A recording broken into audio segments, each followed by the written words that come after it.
Hey, what's up YouTube? It's Next Level Magic here. Today I'm going to be doing a deck tech video, and guess what guys? Today, Scars of Mirrodin was released. Woo! Yeah, Scars of Mirrodin. Yeah, this deck tech is on my deck that I ran in the sealed pool, and man, was this probably the best pre-release I've ever been to. It's just so fun. I love being able, you could almost run a mono-colored deck here because of all the artifacts, as you see, so we'll get through this deck and I'll tell you some plus sides and some things that I probably shouldn't have done. So off the mana base, we have 7 swamps, I believe. Let me just count. 1, 2, 3, 4, 5, 6, 7, and then 6 forests, and 1 glimmer post. So yeah, I'm only running 14 lands. Oh no. 1, 2, 4, 5, 6, 7. Yeah, 15 lands, sorry. And then 1 glimmer post, which is basically, you can add 1 color to your mana pool, and you gain 1 life equal to the number of locusts on the battlefield. So, I had none, but yeah.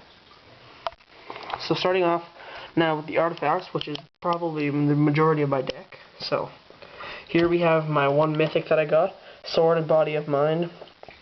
When I opened this I was pretty happy. It's probably one of the more expensive cards in the deck. It's valued at about $12, so I was pretty excited about. Then I got Darksteel Juggernaut. It's a 5 mana for a star, and its power and toughness are equal to the number of artifacts you control. And it's indestructible, but he has to attack each turn. This Edged Champion, he's on the front of the pack if you haven't seen him.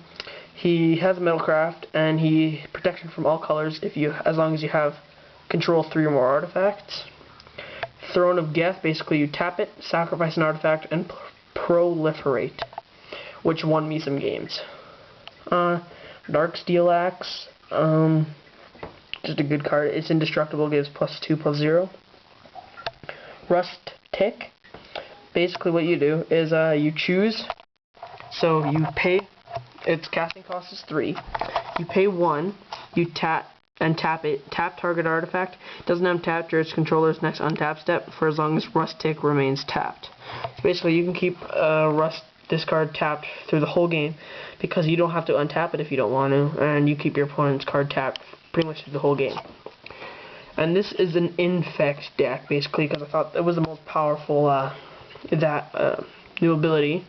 That, probably in Metalcraft, but since you only need to deal 10 infect damage, I think it's pretty good. So basically here, this guy is Ichorclaw Mirror, 2 mana for a 1/1, and whenever he becomes blocked, +2/+2, and he has infect. This is Wall of Tanglecord. He's 2 mana for a defender, 0/6. He's defender, and you tap 1 green, and he gains reach until end of turn. That kept me alive for some blocks, especially with a card that I'll show you later. Snapsail Glider, Metalcraft. If you have 3 or more artifacts, he gets flying. And this guy has Metalcraft. As long as you control 3 or more artifacts, gets +2/+2. Chrome Steed. He's 4 mana for a 2/2. Moving on to black. So basically, I played artifacts and black, and I splashed in green. So. Skin Render, probably one of the better cards in the whole deck. When he enters the battlefield, put 3 -1/-1 counters on target creature. Works great with Proliferate, especially if you only have like a like a 4/4 guy to deal with, or like a 6/6 guy to deal with. This card, Exsanguinate. I have no idea how to say that. It's pretty complicated. But it's basically 2 black and then X amount of mana. Each opponent loses X life, and you gain life equal to the life lost this way. I thought that this would be a finisher, but it just ruined it. It was a terrible card. Contagious Nim, he's a 2/2 for 3 with infect. Plague Stinger, a 1/1 for 2 with flying and infect. Black Cleave Goblin, he's 2/1 for 4 with haste and infect. And Tainted Strike. This works very well with this card. Basically, if you just got a card to deal with, you just basically play Tainted Strike on him, give him infect for 1 turn, and +1/+0. So basically, you're putting an infect counter on somebody else. Tel Jalid Defiance. Basically, target creature gains protection from artifacts until end of turn, and you draw a card. Tel Jalad Fallen. This is probably a game winner for sure in the deck. He's protection from artifacts and infect. He's a 3/1/4. he literally won me a game. So I had 3 turns down, and I had one last turn, and I had Darksteel Juggernaut out, but he was going to die next turn. And then I had and I drew Throne of Geth. So basically I just played this, tapped it, sacrificed this, put one more poison counter on my opponent, and he died. Here's one of my game finishers, Alpha Tyrannax. He's a 6/5 for 6. So yeah.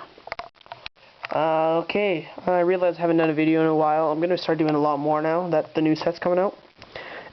Once it's released, I will do a, what's it called? A new trade binder. And I will do a new deck tech of my new Infect deck that I'm working on. So yeah. Rate, comment, subscribe, keep watching, and make sure to subscribe. Yeah, subscribe to my videos. See ya.